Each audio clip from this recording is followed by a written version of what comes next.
Vamos chamar o nosso convidado do meio-dia em Brasília de hoje, Marcelo Madureira. Olá, Madureira, muito boa tarde para você, seja muito bem-vindo.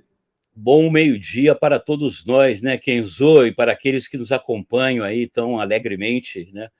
Enfim, essa questão do julgamento do ex-presidente Bolsonaro está parecendo praticamente que é jogo jogado, né? Ao que me parece, eu tentei acompanhar hoje nos jornais e tal, não vai haver nenhum pedido de vistas, não vão empurrar isso com a barriga, de fato, o Bolsonaro vai ser rebaixado, ele vai ser rebaixado, de capitão ele vai virar cabo eleitoral. É o que, uma vez ele condenado, né,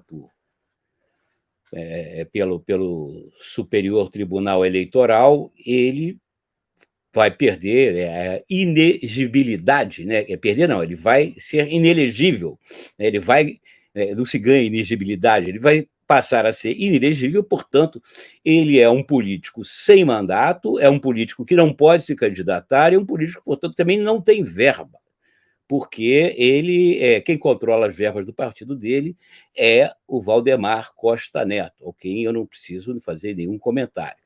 Enfim, o Bolsonaro passa a ser um cabo eleitoral para os bolsonaristas, que não necessariamente todas as pessoas de extrema direita e de direita do Brasil são bolsonaristas. Eu arrisco dizer que uma parte do pessoal da direita é bolsonarista, mas a maior parte é de direita, e vendo na impossibilidade do Bolsonaro se eleger, não necessariamente vai seguir as indicações, né, dos candidatos agora a prefeito, a senador, que vamos ter em 2024, não necessariamente vai seguir as indicações de Bolsonaro, não acha, Kenzo?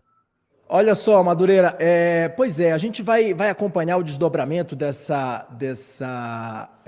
desse julgamento, né, de Jair Bolsonaro lá no TSE, e a Kátia, inclusive, ela está falando aqui, a Kátia Carvalho, que está nos acompanhando aqui no nosso chat, disse assim, ele continua capitão e sai mais forte nós que votamos nele, foi o que disse a Kátia. Kátia, é claro, a gente vai acompanhar todos os desdobramentos, né, desses votos, ainda faltam votar ali os ministros Raul Araújo, Floriano de Azevedo, Marques, André Ramos Tavares, a vice-presidente do TSE, ministra Carmen Lúcia, ministro Nunes Marques e, por último, o presidente do TSE, Alexandre de Moraes. Mas Madureira, quero te ouvir muito, porque o que a gente tem visto, ontem já foi um segundo dia desse julgamento, né? Teve um primeiro dia ali em que foi apresentado aquele relatório, foi extenso, um relatório muito técnico do ministro relator Benedito Gonçalves. Na sequência, as duas partes foram ouvidas, tanto defesa quanto acusação, e aí Alexandre de Moraes decidiu suspender o julgamento. Deu mais tempo, na terça-feira foi retomado o julgamento mais uma vez, e aí só teve o voto do ministro relator Benedito Gonçalves. Mais uma vez, julgamento suspenso. Tem estratégia por aí também, não tem? Na sua avaliação, assim, e o que foi dito, essa leitura de bastidor ali, de que houve um bilhete que foi encaminhado de Alexandre de Moraes para o ministro Raul Araújo para saber se o voto está ok, está certo, já está definido, e aí recebeu essa sinalização de que o voto estava ok, e aí decidiu suspender, de fato, o julgamento e retomar, então, amanhã. Algum movimento, esses movimentos, eles falam muito, e a política, ela é feita de vários símbolos, né, e a gente sabe disso, então, isso tem alguma leitura política, sim, tem algum movimento disso, né, tem alguma estratégia traçada também ali por Alexandre de Moraes em ouvir algumas partes e suspender o julgamento e recomeçar no dia seguinte. Qual a sua avaliação, Madureira? Que leitura que você dá para isso, para esses movimentos que estão acontecendo, né? Se a gente olhar ali no filme, a gente vê um dia de julgamento, passa um fim de semana, vê outro dia de julgamento, apenas com o voto do ministro relator. Na sequência, sabe-se que o próximo ministro já tem o voto definido ali e aguarda-se para quinta-feira, então, essa defesa desse voto do ministro Raul. Qual a leitura que você tem disso? Eu acho que você foi perfeito, Kenzo, na verdade. A extensão do voto do relator, é o relator, tudo bem, é um voto mais extenso, 3 horas para ler o voto. E a gente pode prever que outros, o resto, né, os outros juízes ainda vão votar. Então, você vai ter aí pelo menos mais 2 ou 3 sessões para que todos se pronunciem. E com esse tempo, né, nos bastidores da política, muitas coisas podem ocorrer, evidente, né, muitas negociações. Inclusive, o Bolsonaro falou que ainda teria uma bala de prata, ou 2 balas de prata, né, um seria o lançamento da Michele Bolsonaro, né, a senadora, a gente já comentou aqui, o outro seria de lançar uma chapa, eu até vi no Globo hoje que seria a próxima eleição, a Tereza Cristina, ex-ministra da Agricultura, né, se não me engano, e a Michele Bolsonaro de vice, quer dizer, como se diz no Rio Grande do Sul, não está morto quem peleia. Durante aí esses dias, o Bolsonaro vai fazer de tudo e mais um pouco para não ser condenado. Agora, sentindo aí o clima geral, né, das coisas, do movimento, da política, das nuvens da política, tudo parece levar para a condenação do ex-presidente.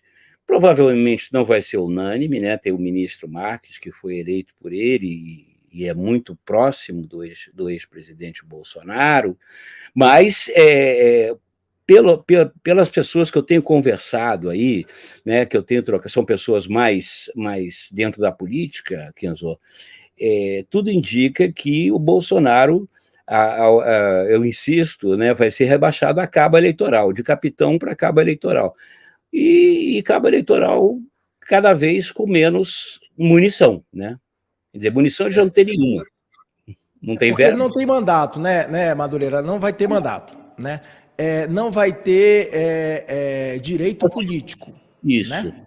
isso. Então, e sem dinheiro também, né? Acaba que tudo isso esvazia os cofres ali para Jair Bolsonaro, né? O que complica muito a situação dele nesse cenário que a gente tem visto. Concorda? Concordo totalmente. É o que eu tenho falado. Ele passa a ser um que se chama de político, na política, de pato manco. Ele não tem, você lembrou bem, não tem mandato, não tem possibilidade de concorrer para nenhuma eleição por 8 anos. E não tem verba para distribuir, porque ele fica aí dependendo, né, dos interesses do PL e basicamente do Valdemar Costa Neto, ele fica realmente meio diluído, né? Ele vai se desmanchando ao longo do tempo, né? E eu acho que e com isso o bolsonarismo vai se esvaziando. Agora, eu repito, isso não quer dizer que a direita no Brasil vá se esvaziar. Não, a direita procura outras lideranças já, né? Tem procurado outras lideranças para que possam ocupar o espaço do ex-presidente Jair Bolsonaro, e isso é natural. Então, com isso, o bolsonarismo se esvazia mais ainda mais porque o bolsonarismo está todo enrolado, inclusive na CPMI, aí, na Comissão Parlamentar Mista de Inquérito, enfim, e fora a questão da família Bolsonaro, enfim, o bolsonarismo está muito enrolado. Talvez a direita prefira um candidato novo em folha, né? Sem capivara na justiça, como se diz, né? Sem folha corrida. Você não acha? Exatamente, Madureira.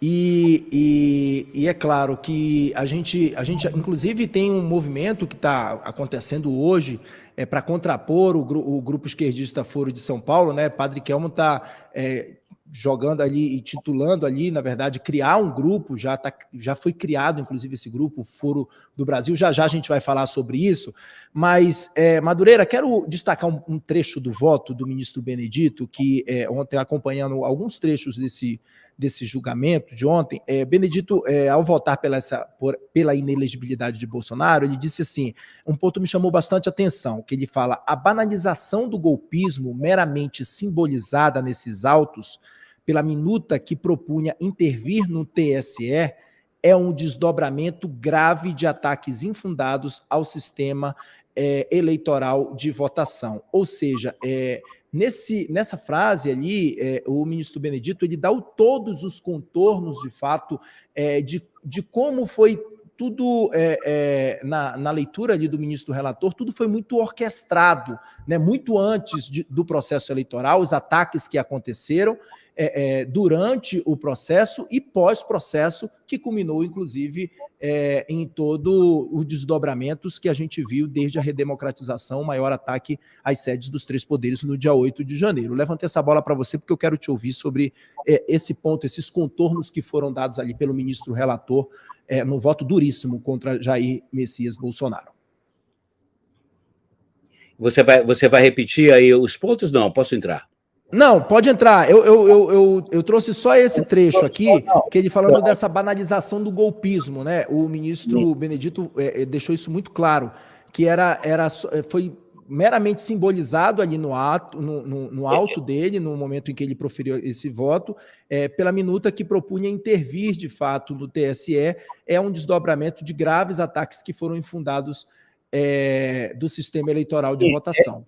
Essa colocação do ministro é muito pertinente, que o que a gente assistiu no Brasil, nos meses que antecederam as eleições, foi a construção de uma história, eu não vou usar o termo narrativa, né, porque é muito clichê, mas começou a se inventar uma história a respeito, né, da credibilidade das urnas eletrônicas, do sistema eleitoral eletrônico, começou-se a se colocar uma série de discussões até sobre a natureza, né, da própria democracia.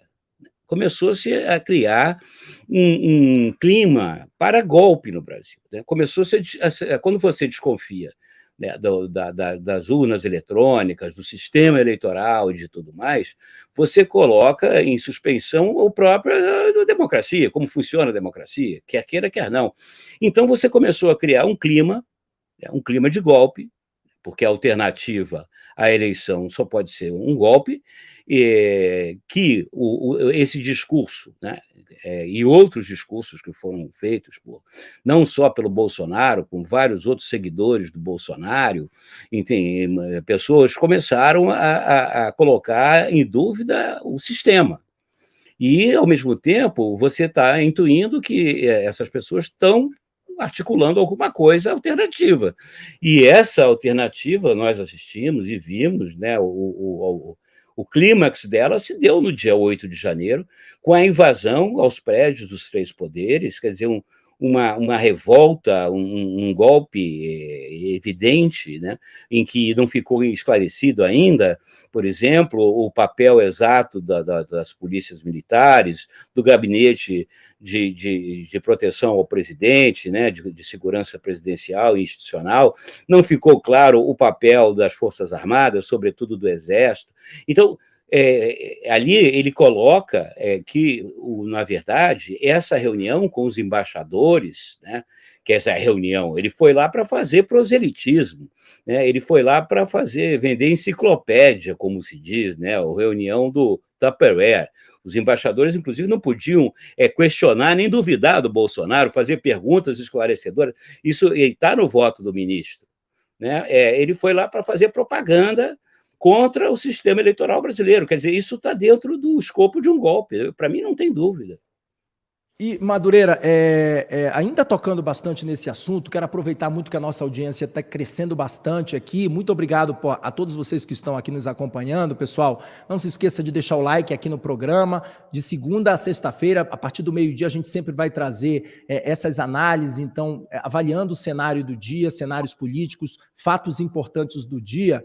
Mas eu acho que é importante aqui a gente vocalizar e analisar muito, Madureira, essa questão da direita, né? Como é que a direita vai se posicionar a partir de agora, né? Essa leitura a gente precisa ter hoje e precisa levantar essa bola, inclusive, para acompanhar que movimentos vão ser feitos a partir de agora, né? O que vai ser vocalizado para que a direita, de fato, ela construa ali um espaço de debate, porque a democracia precisa disso, precisa de esquerda, precisa de direita, precisa de antagonismos para que você tenha um debate rico e para que a população, de fato, possa fazer essa escolha. Mas eu acho que a direita precisa esquecer esse cenário passado de ódio, né, de briga, né, de confronto, que está sendo julgado agora dentro do Tribunal Superior Eleitoral, quando o Bolsonaro faz esses ataques infundados, sem nenhuma comprovação. Então, assim, é importante que a direita se posicione de uma forma mais concreta, de fato, mas que ultrapasse esse momento sombrio que a gente passou ali ao longo de todos esses 4 anos, quando a gente viu muitas brigas, muitos ataques ao ódio, a disseminação desse ódio, e que de fato seja ali discutido propostas, né, liberais, propostas concretas e que tenham um arcabouço importante para que ela seja vocalizada e para que ela esteja mesmo nesse jogo político, nesse debate político. Qual a sua leitura, Madureira? Primeiro, Kenzo, eu quero agradecer e justificar a nossa audiência, que só vem crescendo, aliás, a sua audiência, né? E só tem uma explicação. Primeiro, a qualidade dos seus comentários. E depois, nós dois somos muito bonitos. Então, eu acho que nós atraímos muito, principalmente, o público feminino, né? Sem com isso, desprezar o público nosso masculino, GLBTQ+, todos são bem-vindos aqui, acompanhar e participar, né, como eu também, né? Mas a nossa beleza é muito importante, né, para ela dar qualidade ao conteúdo do programa. Mas agora, voltando... Tem bombado a audiência, é isso que tem bombado a audiência. Vamos colocar mais... A gente tem que ficar mais tempo na tela, então, Madureira. Ouviu, Freitas e Matheus? Vamos deixar a gente mais na tela aqui, que a gente gasta para que essa audiência melhore. Vamos lá. A gente nem usa maquiagem, né, Kenzo? Mas olha só, eu acho que não só a direita, os políticos brasileiros, eles têm que ser mais propositivos com relação à sociedade, mais propositivos com relação ao que se pretende fazer com o Brasil, uma vez no poder. Eu acho que hoje se vive muito a política da polarização, a política do ódio, e você colocou aí uma questão que é importantíssima, a política é feita do diálogo. Por exemplo, eu e você, a gente pode eventualmente discordar profundamente de assuntos, de pontos, né? E nós vamos aqui debater civilizadamente, né, os nossos pontos de vista e até com o objetivo da gente chegar a um denominador comum, de chegar, não que a gente abra a mão, né, das nossas convicções, né, das nossas concepções de mundo, mas eu imagino que todos nós queremos o melhor para a nossa sociedade, apesar das nossas discordâncias. Então, a política é feita das divergências, buscando a convergência, buscando pontos comuns, pontos de unidade. E eu não consigo observar, no nosso panorama político, essa intenção. Agora falando principalmente da direita, né, como você está, a direita, ela tem que procurar não só novos protagonistas para a bandeira de direita, mas mostrar claramente para a sociedade qual é o projeto que a direita tem para o Brasil. E por que não, Kenzo, dentro deste projeto, será que a gente não consegue uma convergência entre as forças mais moderadas, seja de esquerda, seja de direita, para a gente ter um programa comum, né, para a gente viver uma política mais pacificada, mais objetiva, você ter, por exemplo, políticas sociais efetivas, você ter uma política econômica que seja mais ou menos de consenso, né? Para isso existe o parlamento, inclusive, né? Para você botar lá as divergências e buscar um caminho, convergências, e não usar a mera troca de favores, né? Votar em troca de verbas, né? Seja lá para uso próprio ou uso, né, de municípios, de redutos eleitorais. Enfim, a gente tem que buscar fazer uma democracia que seja mais parecida com uma democracia normal, né? E não uma democracia deformada como é a democracia brasileira. O que você acha? É isso, exatamente, concordo com você. Assino com o relator, viu, Madureira?